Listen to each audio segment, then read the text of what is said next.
오해주입니다. 내 부모를 공경하라 라고 하는 이 말씀을 출애굽기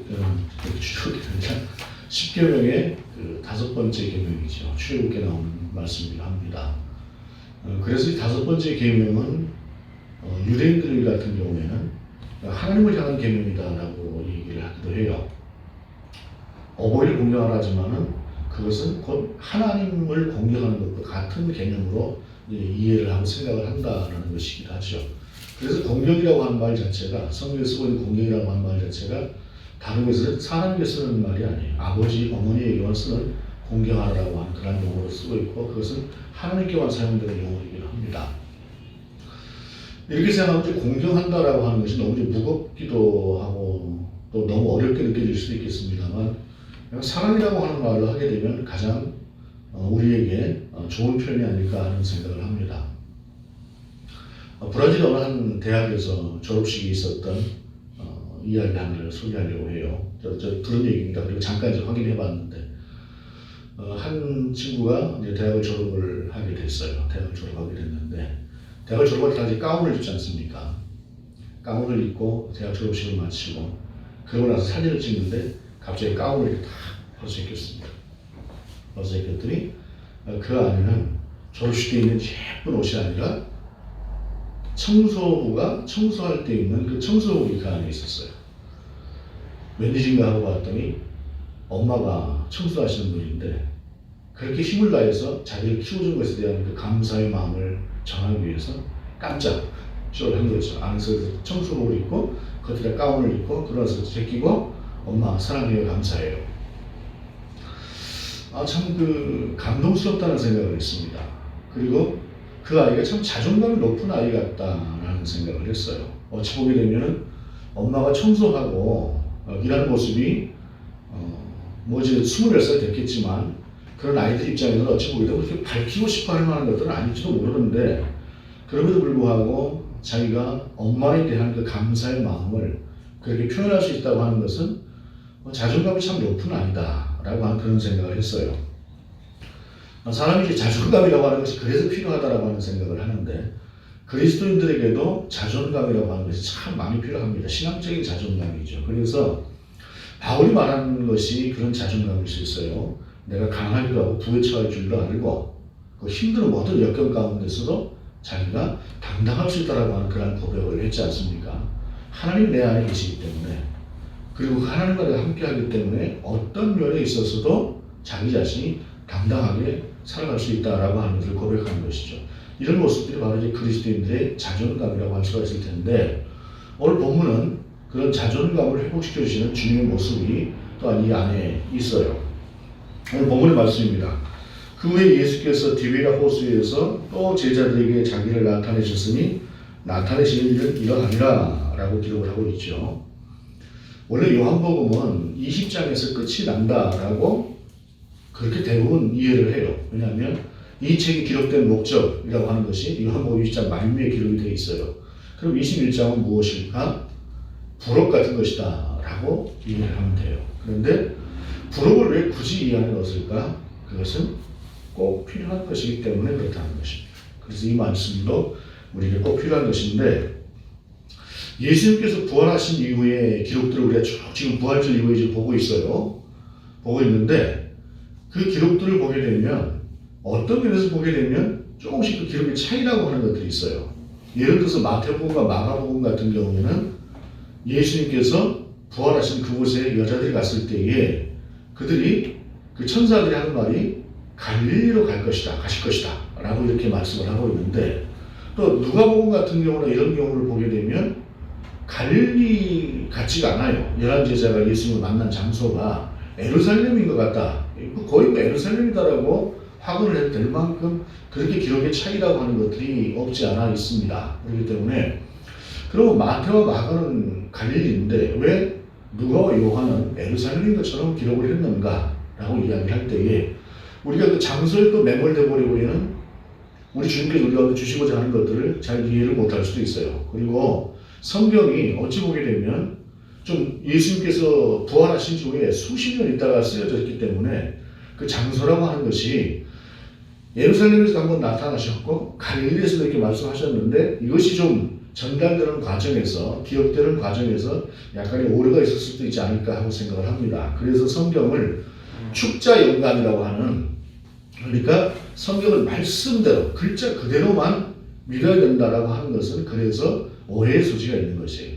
그래서 항상 이 말씀이 어떤 의미를 우리 가운데 주신 것일까라고 하는 것들을 우리가 함께 기도하면서 들여다보고 또 주님의 말씀을 듣는 것이 중요한데 어찌됐든 오늘 본문은 21장 이후야 20장 이후에 추가되어진 말씀으로 특별히 이 본문이 우리 가운데 무엇을 말씀하시고자 하는 것인가 라고 하는 것을 우리가 들을 필요가 있습니다. 본문은 디베라에 나타나셨다고 이야기를 하고 있는데 디베라는 갈릴리의 한 부분을 또한 이야기할 때 디베라다라고 이야기를 합니다.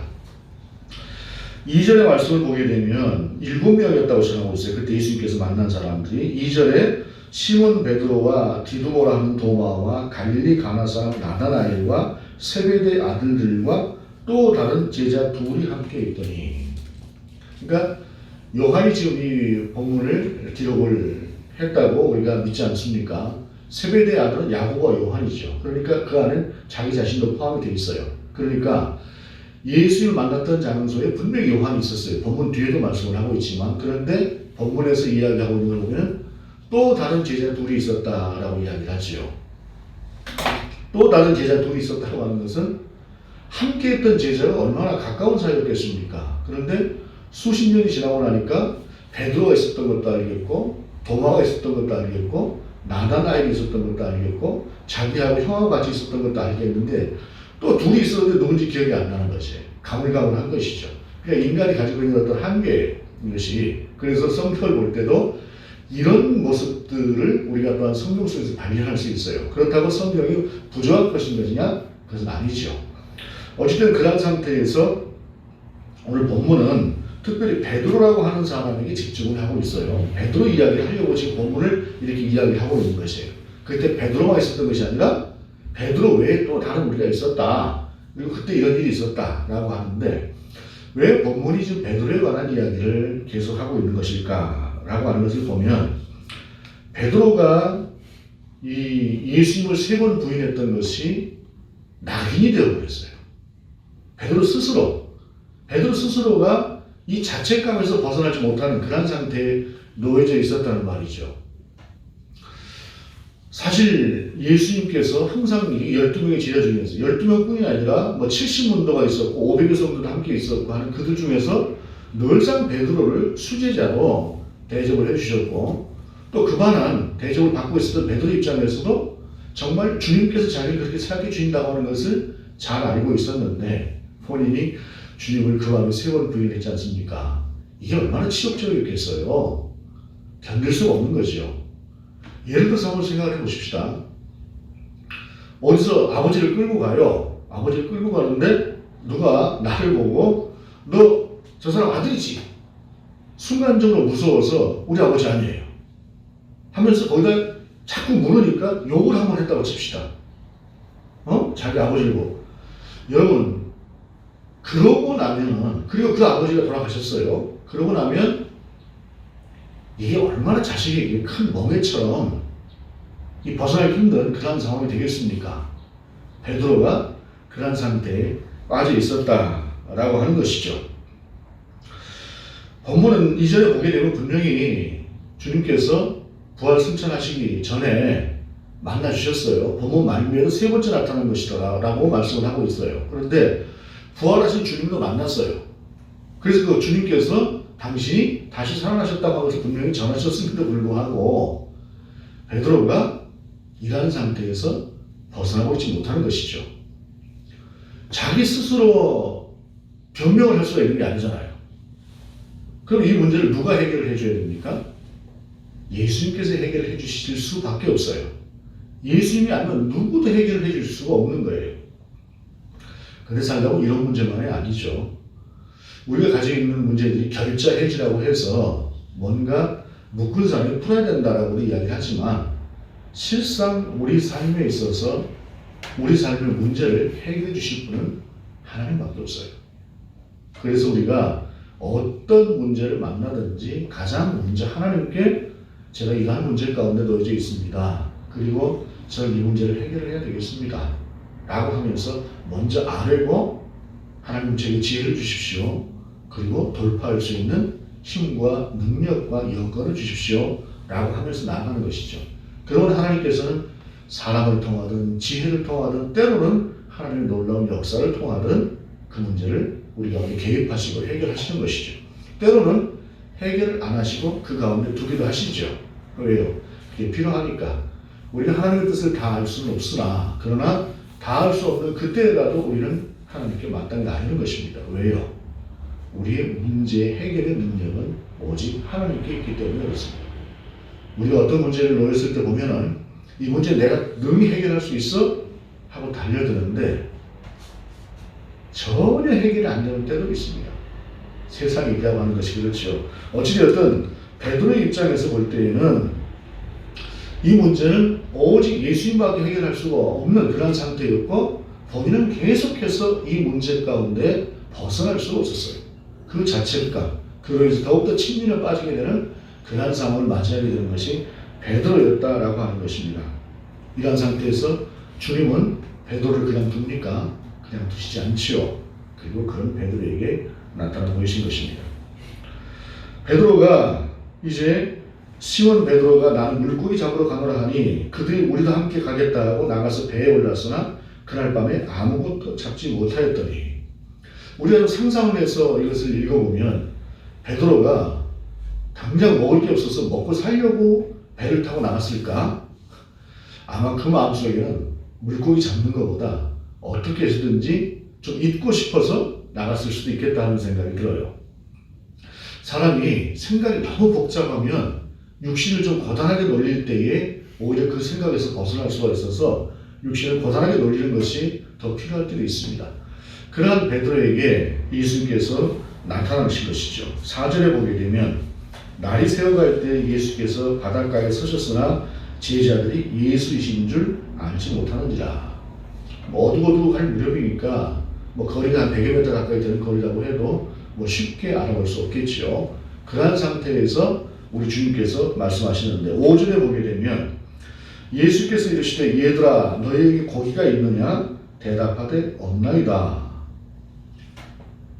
예수님께서 뭐라고 부르셨습니까? 얘들아 하고 부르셨어요. 얘들아 하고. 이 얘들아라고 하는 이 말을 보게 되면 이 원어에 보게 되면 파이디아, 그냥 아이들을 얘기하는 거예요. 헬라 원어 자체가.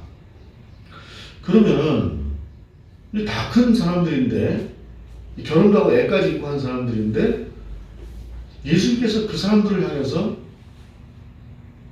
아이들아라고 이렇게 부르는 것이 좀 어색하게 느껴질 수 있어요. 그래서 번역마다 틀려요. 영어 번역도 보게 되면 어떤 경우는 친구로 번역을 하기도 하고 어떤 경우는 이제 애들이라고 번역을 하기도 하고 그렇게 번역을 하고 있습니다만은 오늘 본문은 분명히 아이를 부르는 용어를 우리 주님께서 사용하고 계십니다. 그런데 이것이 대단히 중요하다고 생각을 해요. 왜입니까? 우리 예수님께서 지금 베드로를 찾아가시는 그런 마음이 얘들아라고 부르는 이 호칭 가운데 들어있다고 생각합니다. 청년을 부르는 것처럼 어이, 청년들 아니면 젊은이들 이렇게 충분히 부르실 수 있었을 텐데 얘들아라고 부르는 것은 아비의 심정으로 아이를 찾아가는 당신의 마음을 우리 가운데 전해주는 말씀이라고 생각을 합니다. 며칠 전에 어떤 목사님이 단톡방에 글을 하나 올렸어요. 아들 녀석하고 좀 대화를 좀 해보고 싶어서 이렇게 얘기를 하는데 자꾸 툭툭거리니까 대화는 안 되고 속만 상한다고. 그러면서 나이가 저보다 많으신 분입니다. 근데 이제 늦게 난 아이가 하나 있어요. 이제 대학 간 녀석이 하나 있는데 그러면서 글을 하나 이제 올린 게 있는데 황수관 박사가 고인들 황수관 박사가 쓰신 이제 그 글 중에 까치와 아이라고 하는 아들 이야기라고 하는 그 내용이 있어요. 아시는 분들 아실 겁니다. 53살 먹은 아들하고 83살 먹은 아버지하고 거실에 앉아서 이렇게 앉아 있습니다. 까치가 나와서 지저댑니다. 아버지가 자식에게 묻습니다. 아들아, 저게 뭐냐? 그러니까 아들이 대답을 합니다. 아버지 까치예요. 좀 이따 아버지가 또 묻습니다. 아들아, 저게 뭐냐? 그러니까 아버지 까치라니까요. 한참을 더 있다가 아버지가 아들에게 또 묻습니다. 아들아, 저게 뭐냐? 아들이 짜증이 나가지고 아버지 까치라니까 그것도 모르세요? 아버지 버럭 화를 냈어요. 아버지가 가만히 앉아있다가 서재에 가서 오래된 일기장 하나 가지고 와서 아들에게 건네주었습니다. 하늘 딱 펴서.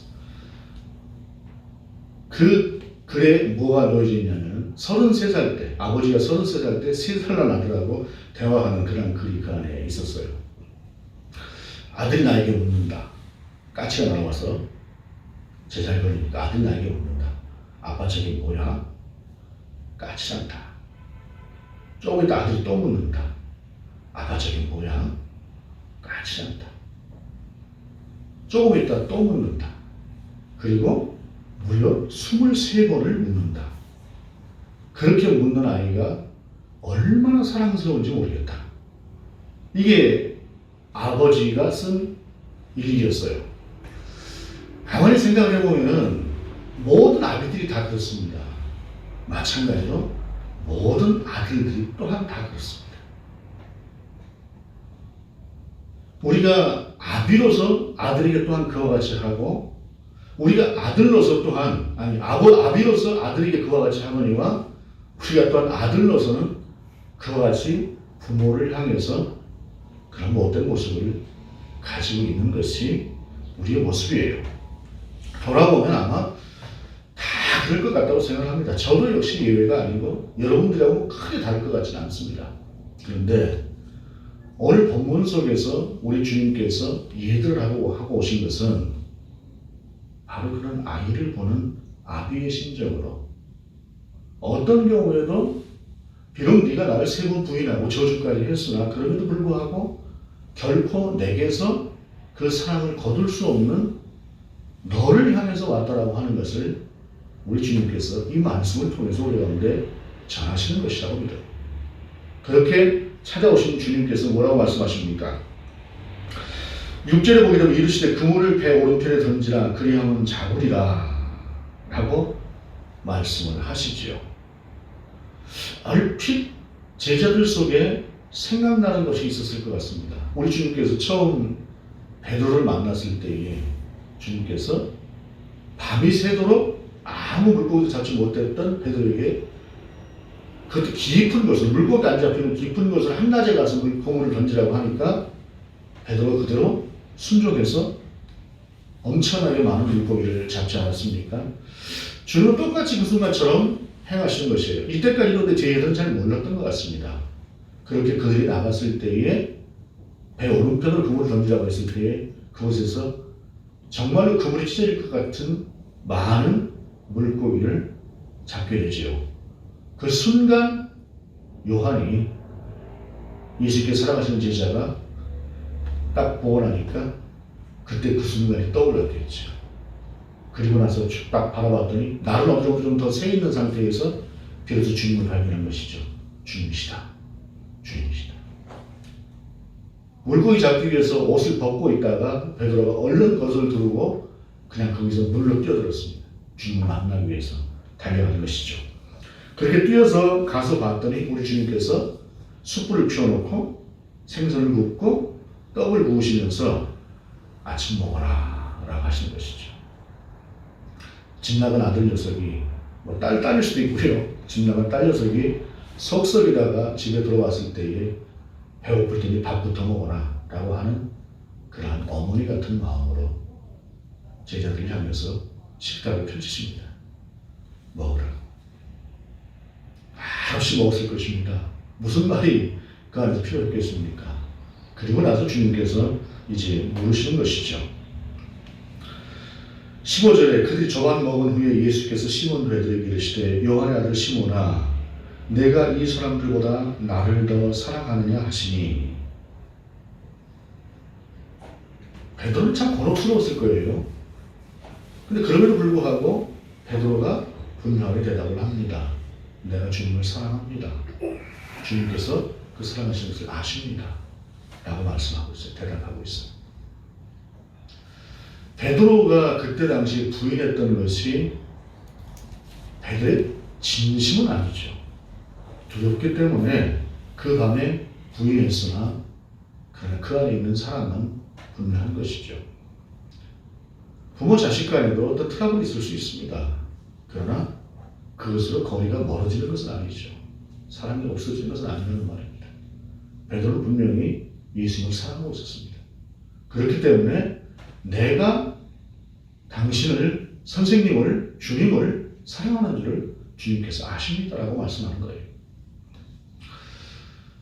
여기서 이제 예수님께서 물으시는 사랑하느냐라고 하는 말과 베드로가 사랑한다고 고백하는 말은 용어는 분명히 좀 다릅니다. 주님께서 사용하신 용어와 베드로가 대답하는 사랑이 용어가 좀 다르기는 해요. 그런데 그 용어가 꼭 구별되게만 쓰는 것이 아니라 혼용해서 같이 쓰고 있기 때문에 그 용어의 개념을 떠나서 오늘 본문 속에서 가장 중요한 것이 무엇인가 라고 하는 것을 우리가 들여다본다고 할 때 똑같은 질문을 예수님께서 3번을 하세요. 3번이라고 하는 말이 대단히 중요합니다. 본문에서 3번째 나타나신 것이다 라고 하는 이 3이라고 하는 숫자도 중요합니다. 무엇 때문입니까? 베드로가 예수님을 3번 부인했기 때문에 그렇습니다. 3번 부인한 그것으로 인해서 본인 스스로도 용납이 안 되고 제자들 가운데서도 면이 서질 않고, 예를 들어서 자식이 부모에게 폐륜적인 행위를 했다고 할 때에 비록 나중에 돌이켰다고 해도 형제들이 옆에 있다가 형도 옛날에 그랬으면서 라고 하면 할 말이 없는 거 아니에요. 바로 이와 같은 상태에 놓여져 있었던 베드로를 우리 주님께서 3번 물으시면서, 그것도 함께한 7명의 제자들, 그 제자들 속에서 물으시면서, 7이라는 숫자는 완전을 이야기합니다.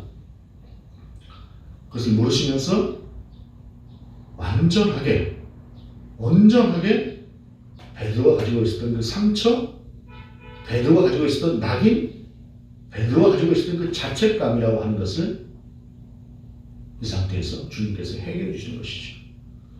그리고 베드로에게 당신을 대신해서 이 땅 가운데서 내 양을 먹이라고 하는 그런 사명을 우리 가운데 주시고 있는 것입니다. 떡을 부어주시면서 밥 먹어라, 그렇게 말씀하시면서 그 밥만 주시는 것이 아니라 베드로가 안고 있었던 그 무거운 멍에를 우리 주님께서 해결해 주셨던 그 디베라의 아침을 생각해 봅시다. 얼마나 살 것 같은 아침이었을까요? 얼마나 감동적인 아침이었을까요? 베드로는 아마도 이 순간을 평생을 두고 잊지 못했을 것입니다. 결코 잊을 수가 없는 그 아침이죠. 디베라, 그 찬란했던 그 아침에서 베드로가 이제 새로운 힘을 얻고 새로운 용기를 가지고 주님을 위해서 자신의 모든 것을 다 바쳐서 사역을 감당할 수 있는 그런 시작을 그가 할 수 있었던 것입니다. 우리가 세상을 살아가면서 간혹 어려움도 겪게 되고 낙담도 하게 되고 자책을 갖는 일도 있고, 어떤 경우에는 그 시간이 없었더라면 하는 그러한 과거도 우리 가운데 있을 수 있을 것입니다. 그러나 중요한 것은 그 문제를 가지고 하나님 앞에 나왔을 때에, 그리고 하나님 앞에 온전하게 도움을 구했을 때에 베드로를 찾아가 주시고 베드로의 문제를 해결해 주신 주님이 우리의 문제를 외면하시는 그런 분은 아니라고 하는 사실입니다. 여전히 그분은 우리의 주님이시고 우리의 아버지시며 우리의 어머니로 우리와 함께 가시고, 얘들아 라고 부르시는 그 부르심처럼 정말로 33살 난 아비가 3살 난 아이의 그 23번에 걸친 질문으로 지겨운 것이 아니라 오히려 기쁘고 사랑스러웠다고 하는 그런 고백을 하는 것처럼 우리를 그렇게 바라보실 것이다라고 하는 사실입니다. 어버이, 저도 아비지요. 그러나 아비의 사랑이 온전합니까? 그렇지 않습니다. 온전한 사랑은 오직 우리 주님밖에 없습니다. 그리고 그 주님이 바로 우리 온전한 아버지시다. 그리고 따뜻한 어머니시다. 라고 하는 사실을 기억하시면서 얘들아라고 우리 가운데 와서 부르시면서 우리 가운데 오기를 원하시는 그 주님 앞에 우리 마음을 좀 더 열고, 그리고 디베레의 찬란한 아침에서 새롭게 시작할 수 있던 베드로처럼 그 주님 앞에서 우리가 고백할 수 있는 고백을 있는 그대로 드릴 때에 주님은 우리에게도 그러한 아침을 여실 것이다라고 하는 것을 오늘 말씀을 통해서 우리가 다시 한번 확인할 수 있기를 원합니다. 기도하시겠습니다. 주님, 언제나 변함없는 그 사랑으로 우리를 함께 하시는 우리의 완전한 부모의 사랑으로 함께 하시는 그러한 주님 앞에 서 있는, 그리고 우리 자신의 모든 것을 다 드러내고 고백하며 의지하고 따라갈 수 있는 우리가 될 수 있도록 인도하여 주옵소서. 그리고 그런 주님으로 우리 모두에게 함께하여 주옵소서. 주 예수 그리스도의 이름으로 기도드립니다. 아멘.